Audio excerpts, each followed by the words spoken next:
प्यारे बच्चों, आज हम आपको मकर संक्रांति की कहानी सुनाएंगे कि क्यों मनाई जाती है। मकर संक्रांति पर सूर्य धनु राशि को छोड़ते हुए अपने पुत्र शनि की राशि में मकर में प्रवेश कर जाते हैं। इस दिन सूर्य की यात्रा दक्षिणायन से उत्तरायण दिशा की ओर होने लगती है। इसलिए मकर संक्रांति पर दान पुण्य का बड़ा महत्व माना जाता है। इस दिन तिलों का भी दान किया जाता है। इससे शनिदेव और भगवान सूर्य की कृपा मिलती है।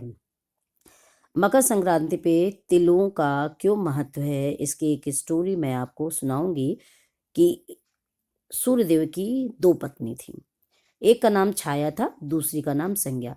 सूर्यदेव की पहली पत्नी छाया के पुत्र शनिदेव थे और शनिदेव का चाल चलन सही नहीं था, जिस वजह से सूर्यदेव बहुत दुखी रहते थे। एक दिन सूर्यदेव ने छाया के साथ शनिदेव को एक घर दिया जिसका नाम था कुंभ। सूर्यदेव ने शनि के कुंभ रूपी घर दे करके छाया को और शनि को अलग कर दिया।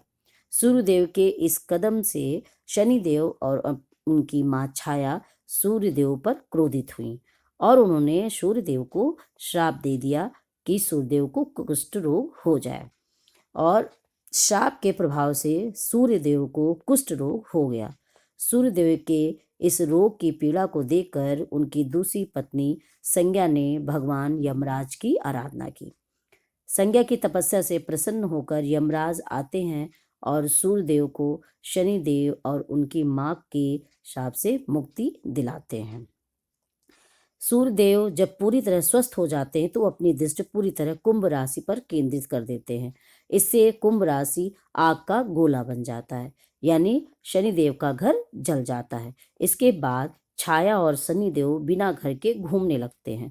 जब सूर्यदेव की दूसरी पत्नी संज्ञा को आत्मग्लान होती है तो वो सूर्यदेव से शनिदेव और छाया को माफ करने के लिए विनती करती है। इसके बाद सूर्यदेव शनि से मिलने के लिए जाते हैं। जब शनिदेव अपने पिता सूर्य को आते हुए देखते हैं तो वे अपने जले हुए घर की ओर देखते हैं और वे अंदर चले जाते हैं। पिता का वो मटका में वहां पर कुछ काले तिल रखे होते हैं। शनिदेव उन्हीं तिलों से अपने पिता का स्वागत करते हैं। इससे भगवान सूर्यदेव प्रसन्न हो जाते हैं और शनिदेव को दूसरा घर देते हैं जिसका नाम है मकर। इसके बाद शनिदेव के पास दो घर हो जाते, मकर और कुंभ। इसलिए जब सूर्यदेव अपने पुत्र के पहले घर यानी मकर राशि में प्रवेश करते हैं तो इसे मकर संक्रांति कहा जाता है। इसलिए मानता है कि इस दिन जो भी भक्त पूजा यज्ञ दान के अलावा खाने में तिल का प्रयोग करते हैं उन्हें सूर्यदेव प्रसन्न होते हैं उनसे और सुख समृद्धि का आशीर्वाद प्रदान करते हैं। इसी वजह से मकर संक्रांति पर तिल के दान और खाने में इसका जो है उपयोग करना शुभ माना जाता है। तो बच्चों, आपको अच्छी तरह से स्टोरी समझ में आ गई होगी कि हम लोग मकर संक्रांति के दिन क्यों तिल का दान करते हैं। फिर मिलते हैं नई स्टोरी के साथ। Bye bye.